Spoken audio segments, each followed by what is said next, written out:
et bienvenue sur Bloc Moteur. Donc vous êtes avec Alex et on se retrouve aujourd'hui pour une vidéo de lancement de projet.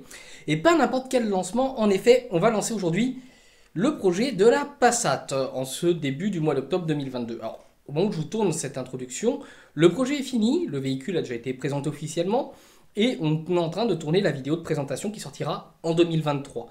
Autant vous dire d'avance que là, pendant quelques temps, on va vous gonfler avec la Passat. Mais avant d'aller plus loin, je vous invite à liker la vidéo, commenter, vous abonner à la chaîne tout en activant les notifications et inviter vos amis à rejoindre. Alors, qu'est-ce que c'est ce projet Passat B6? Eh bien, je vais vous le présenter en détail. On va commencer par l'historique de la voiture et ensuite, je vais vous expliquer qu'est-ce qu'on a fait dessus et je vais donc vous expliquer ce qui va en suivre. Et on terminera par les remerciements. Au moment où je parle de cette vidéo, le projet est fini, enfin fini. Il y a des petites fignolages mais qui ne seront pas visibles en vidéo parce que ça n'impacte pas la qualité du projet. Alors, c'est un véhicule qui est sorti en 2005, acquis dans la famille par mes parents à la moitié de l'année 2006. Moi, en parallèle, j'avais une Peugeot 306 et j'étais fou amoureux de cette Passat. Alors, il y en a qui vont dire que c'est qu'une Passat, moi pour moi c'était LA Passat. Preuve en est sur mon ancien Skyblog, pour ceux qui ont peut-être connu, c'est vieux, hein. J'avais mis cette description pas cette voiture, mais son clone, et je voulais absolument l'acheter, et j'avais pas les moyens, je débutais dans la vie. En 2011, en octobre, mes parents m'annoncent qu'ils vont changer de véhicule et me proposent de racheter la Passat, donc il faudrait que je la rachète moi, 5000 €. Donc j'ai dit oui et j'ai eu une succession de pannes. En fait, dans le milieu, entre nous, on l'appelle la Passane. C'est un mélange de Passat et de panne. Et vous allez comprendre pourquoi elle m'a pas vraiment épargné. Alors, elle a commencé sa première panne par une pompe de gavage. Vous allez me dire, c'est pas trop grave. Oui, mais quand vous vous retrouvez avec le moteur qui cale en dessous de 2500 tours minute, c'est pas très pratique. Hop là, elle est repartie sur des panneuses. Ensuite, j'ai une durite de gasoil qui a lâché. Et je peux vous dire que ça partait en haute pression. Donc je peux vous assurer que ça allait au sol comme il faut. J'ai perdu pas mal de litres. C'est pas grave, réparé dans la seconde. Ensuite, j'ai eu une fuite de tresse au niveau de l'échappement. Je sais pas quel endroit. Donc je sais pas à quel endroit, mais c'est au niveau de l'échappement a priori. Et quand j'accélérais, c'était percé, ça faisait un bruit comme si ça couinait. Un ami de l'époque qui s'appelait Franck me disait ah c'est ta distrib, il a mis du WD-40 dessus, enfin n'importe quoi. J'étais emmerdé derrière. Bon, il a voulu me rendre service, c'était très sympathique, mais c'était pas ça la panne, hein, donc, voilà. Mais bon, c'était pénalisant, c'était pas ouf, c'était pas cool. J'ai une durite de turbo aussi qui a explosé. Ça peut arriver, elle a été changée d'ailleurs. J'ai eu également la serrure côté passager dans la porte à 2 reprises. Donc la voiture, vous tirez, elle s'ouvrait pas. Il fallait que j'ouvre de l'intérieur. Donc c'était pas ouf. Ensuite j'ai eu la serrure du coffre à changer également parce que le coffre ne s'ouvrait plus. Donc il ne fermait plus, s'ouvrait plus, c'était n'importe quoi aussi. Par la suite j'ai eu un incendie dans le coffre. Donc là j'ai tout le faisceau qui a fondu, tout l'intérieur de coffre à refaire. Véhicule immobilisé pendant 2 mois. Il y a eu aussi la pompe à huile qui a lâché et avec le module d'équilibrage, donc on a fait une modification, on en parlera un petit peu plus tard. Les feux arrière qui sont à LED, on change le bloc complet 2 fois également. S'ajoute à ça un court-circuit du plafonnier, ça m'a mis la borne 30A HS et je vous expliquerai après ce que c'était. L'autoradio d'origine, la commande des CD HS, les joints d'injecteur qu'on lâché, donc ça a entraîné une casse turbo et j'avais aussi un problème de FAP en parallèle. Et j'ai eu le problème de pompe à eau, c'est là que ça a lancé le projet Passat sur YouTube. Donc, on va revenir là-dessus, sachant qu'en parallèle de ça, au moment où j'ai eu, le compresseur de clim était déjà HS et la colonne de direction venait d'être changée par Volkswagen lors d'un rappel de série. Alors, les pannes en question, la pompe de gavage, je vais vous expliquer le symptôme. Le compresseur de clim a été pris en charge par Volkswagen en grande partie. J'ai une fuite de tresse qui a été réparée par un garage que je pensais honnête à cette époque-là et qui avait fait du bon boulot, d'ailleurs, m'avait pas pris très cher. Mais après, il m'a fait un coup un peu foireux. La serrure de porte côté passager, donc 2 fois, je les ai achetées 2 fois, une fois chez Volkswagen et la deuxième fois chez AliExpress. La serrure de coffre chez Volkswagen aussi, l'incendie dans le coffre, donc là ça a été pris en charge par l'assurance. Donc c'était le faisceau d'attelage qui était en courjus qui a foutu la merde. Donc faisceau d'attelage a changé, tout le faisceau arrière a changé, l'intérieur de coffre a changé. Je suis arrivé à temps parce que la voiture prenait feu.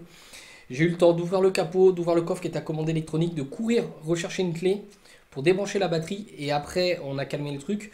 La dépanneuse, pour la petite anecdote, qui est venue chercher la voiture a pété la distrib donc sur place et c'est ma Passat qui avait pris feu, qui a redémarré et j'ai ramené la voiture au garage en roulant. pour la petite anecdote. La pompe à huile et son module d'équilibrage, bah, ce qui s'est passé, c'est que les pignons de pompe à huile se sont limés avec la chaîne, c'était mal fait. Et Volkswagen ne fabriquait plus cette pompe à huile, il proposait de mettre une cascade en pignon. Et le garage en question, qui n'est pas le garage Volkswagen, hein, qui est un garage que j'ai une grosse dent contre lui, m'a dit moteur HS, il faut changer le moteur. Du coup, j'étais deg et je l'ai même pas emmené en concession. Quand ce petit garage là, dans une petite commune de Poily, m'a dit que tout était mort, je l'ai emmené chez un ami et on a contrôlé. C'était juste la pompe à huile et c'était pas le moteur. Donc on a fait une adaptation avec une pompe d'Audi A3, une chaîne d'Audi, mais enfin bref, c'était pas du tout d'origine. Du coup, on a viré le module d'équilibrage, ce qui a allégé la pompe et en parallèle, effet positif. Du coup, ça a allégé, vu que c'est pris sur le vilebrequin, ça a allégé un peu de poids et d'entraînement.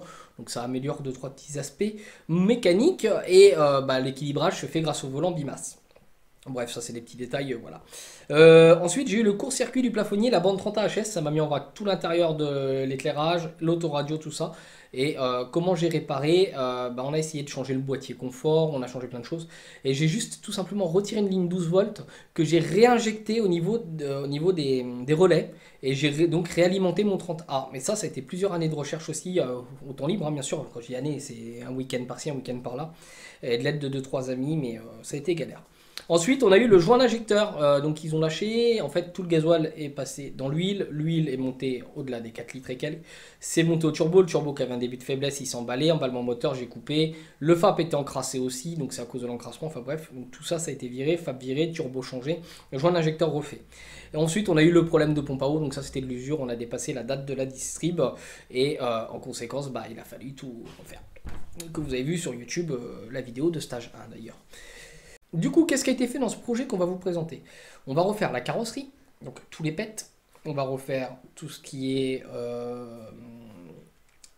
moteur de 3 points au niveau de la puissance et tout ça. Ajout d'options, rénovation intérieure et extérieure intégrale. Donc c'est vraiment une remise en état et un petit peu de customisation. L'objectif c'est quoi? Avoir un peu plus de puissance, avoir un look un peu plus moderne et avoir des options au goût du jour. C'est-à-dire d'avoir une voiture de 2005 avec ce qui se fait quasiment aujourd'hui. Alors on ne pourra pas tout mettre comme le détecteur de distance et choses comme ça, mais on essaye de s'y rapprocher. L'objectif de tout ça, c'est donc de redonner une seconde jeunesse à la voiture, sachant qu'elle a été refaite propre au niveau mécanique que vous avez vu sur le stage 1 de la vidéo. Et donc, on va parler du côté financier, parce que est-ce que c'est rentable ou pas? Est-ce que ce projet est rentable, sachant que l'aspect financier a été géré par mes propres soins, hein. C'est pas l'assaut qui a payé. Si l'assaut devait mettre quelque chose, c'est moi qui faisais un don. Coût global de l'acquisition, donc le véhicule à l'achat, il m'a coûté 5000 euros, et j'ai vendu l'autre 2000, c'est fait donc un coût d'achat 3000. Les frais esthétiques avant projet, 700 euros. Les diverses réparations déjà payées dessus, 2200 euros. La réparation turbo FAP et un petit peu d'esthétique, ce qui a permis d'ailleurs de voir que ça nous manquait après, parce que quand on a bricolé cette voiture, on s'est dit putain, les délires ça manque, et c'est là qu'on a créé Bloc Moteur pour la petite histoire, 1800 euros. Les montants des projets dépensés pour la vidéo YouTube, 2450 euros, voilà, soit un sous-total de 10 150 euros. Lorsque j'ai eu le véhicule par rapport à son kilométrage, en 2011, il valait 15 000 euros. J'ai fait le calcul sur la valeur estimée aujourd'hui, on est à 6 000 euros. Et le coût annuel sur 11 ans est de 378 euros par an, réparation incluse. Je vous laisse donc imaginer que le véhicule est très rentable. Donc niveau rentabilité, avec le projet, la remise à jour, etc., j'ai envie de vous dire que c'est 100% approuvé. Aujourd'hui, j'ai un véhicule critère 3 qui est au goût du jour, qui est propre. Donc est-ce que le projet est rentable? Oui. Donc bien entendu, la semaine prochaine, je devais vous lancer avec Christophe et Latlic une vidéo où on mettait la Passat dans la première étape, mais en fait on va vous parler d'autre chose. Ce sera une vidéo sur les Jeeps et la libération de Gien, et c'est un projet qu'on a travaillé en collaboration avec les services de la mairie. Pour conclure cette vidéo, je voudrais remercier tous ceux qui ont aidé de façon directe ou indirecte depuis 2018 sur la Passat. Merci à eux et même avant. Je commencerai par Daniel qui a sauvé le moteur, donc c'était avant 2018, mais qui a sauvé le moteur du garage qui a tenté de m'escroquer. D'ailleurs ce garage-là, hein, je vous le déconseille, mais je ne peux pas donner le nom sur YouTube malheureusement. Donc si vous faites un croisement pour croiser les informations, vous devriez trouver avec la ville que je vous ai donnée. Je remercie également les gars de l'assaut, Christophe, Stéphane et Charlène, qui ont été extrêmement présents sur cette voiture, surtout Christophe qui a passé un temps fou et qui s'est donné à 300% et vraiment merci à eux. Mes parents qui m'ont permis d'acquérir le véhicule à moindre coût et lors de la grosse panne, ils m'ont aidé à payer des frais. Mon petit frère Thomas qui a fait de la soudure au niveau de l'échappement. Bruce et Victorine qui nous ont aidés via un don d'ampli, via de l'aide sur la voiture. Pascal, le papa de Bruce, qui m'a aidé à essayer de réparer la voiture, malheureusement parti à ce jour. Donc Pascal, si tu nous vois de là-haut, merci à toi. Julien J et Christophe J, qui s'ils voient la vidéo, se reconnaîtront pour leur coup de main. Sans oublier Patrice et Esther, qui a aussi travaillé sur la voiture. Et même si on ne se parle plus, une petite mention à Yann. Du coup, bravo aussi aux professionnels qui ont travaillé sur cette voiture. Je pense à LM Performance 45, la carrosserie Cordero, Publi-Sérigraphie-Gien, L3 Custom et mon garagiste qui vient malheureusement de fermer son garage, William, le petit garage Renault. Vous avez été tous extraordinaires et sans vous, ce projet ne serait pas présentable à compter de maintenant sur YouTube. Donc c'était tout pour cette vidéo assez courte et assez longue à la fois. J'espère qu'on vous a bien détaillé un peu les choses, que vous comprenez l'environnement, qu'est-ce qui va se passer, le point de départ pour le point d'arrivée, la touche et pourquoi aussi il y a un attachement sentimental avec cette voiture. Voilà ce que je pouvais vous en dire et j'espère que ça vous a plu. On se dit donc rendez-vous la semaine prochaine pour les Jeeps et dans 2 semaines pour commencer le projet Passat. C'était Alex pour Bloc Moteur pour vous présenter ce beau projet. On se dit à la semaine prochaine pour une nouvelle vidéo et d'ici là donc restez à Bloc Moteur.